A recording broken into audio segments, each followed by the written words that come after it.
In this video, we are going to talk about one of the best asset management company in Australia. It's called Magellan Financial Group with the ASX ticker code MFG. Over the past 12 months, the share price plummets from about $55 down to about $30.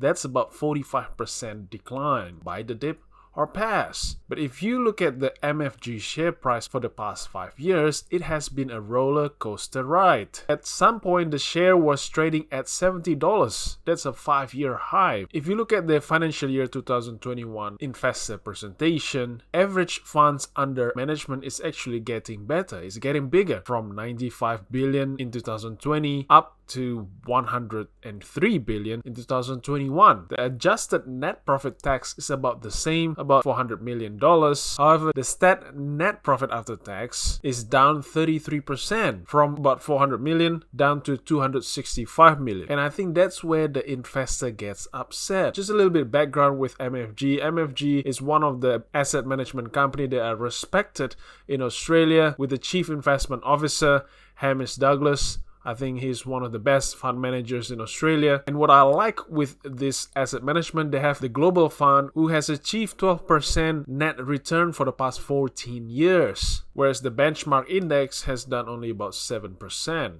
They invest in global companies in particular. They have strong moats such as Microsoft, McDonald's, Facebook, Netflix, and PepsiCo. Let's get back to as of why the stat net profit after tax is lower than the previous year. We can see here the adjusted net profit after tax is about 412 million, and then they have expenses related to the MGF options, transaction costs about 44 million, but mainly the biggest cost comes from capital restructuring. You can read page 56 from the annual report financial year 2021 in detail about this topic.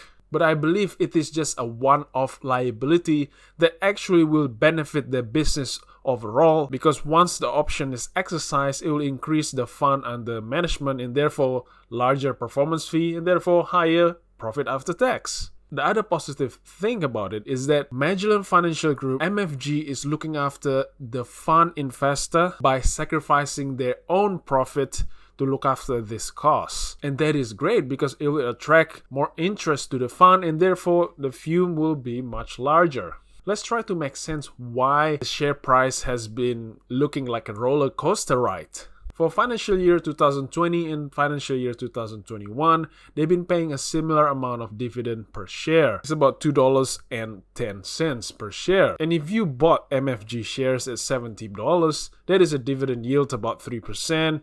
$50, 4.2%, and $30 for 7%. And in this very low interest rate era, any dividend yield above 2% is attractive, right? The mistake I'm sensing with some investors is that they are seeing the progression of MFG fund under management from 2017, about 45 billion, and it's more than doubling down in financial year 2021. That's about 23% CAGR. And they extrapolate, the next year is going to be 120, the next year is going to be 140, 160, and 200. Because MFG even stated over and over in the annual report and an investor presentation that if you're buying MFG shares, the fund management company, the profit is driven by 3 key factors. 1, the ability to retain existing client, which mostly at least 70% are institutional. Second is their ability to attract new funds under management. And third is their consistent performance outperforming the benchmark. So far, it's been 12% for the past 14 years. And I've summarized just a general guideline about how you look at MFG. Like I said before, at least 70% fund under management are institutional. And the total revenue they receive are the management fee,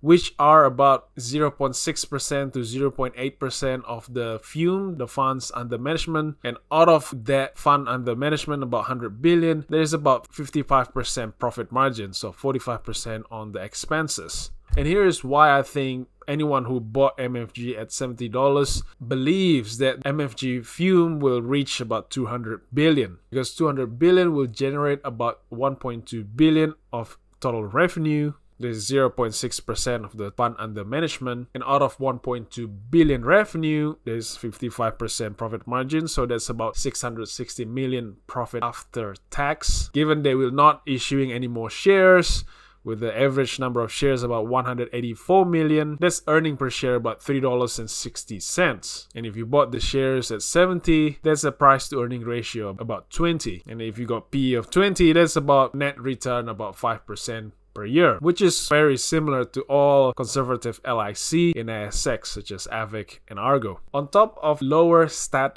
net profit after tax, there's also two recent announcements that also may affect investors' valuation with MFG. The first one is Dr. Brad Cairns' resignation as the CEO. Dr. Cairns has been in this company since the beginning, and also he always comes second in terms of holdings within the fund units in MFG. But I don't blame him too for resigning, because if your cash salary is at least 1.5 million every year, that's before dividends and all investment that you have, the options in life for you are unlimited. Because remember, your time on earth is more limited than the capital that you can obtain. Lastly, Alexandra and Hamish Douglas announced about they have separated some months ago, and they would ask people to respect their family privacy moving forward. After seeing these two news about resignation and Hamish's announcement with their relationship status, I'm not that worried, because when I look at MFG, I associated them with long-term value investment that will, over the long term, at least 10-15 years, will outperform S&P 500. So what do you think? Should we buy the dip or pass? The answer is it depends on your return expectations. And thank you so much for watching, and I'll see you in the next video.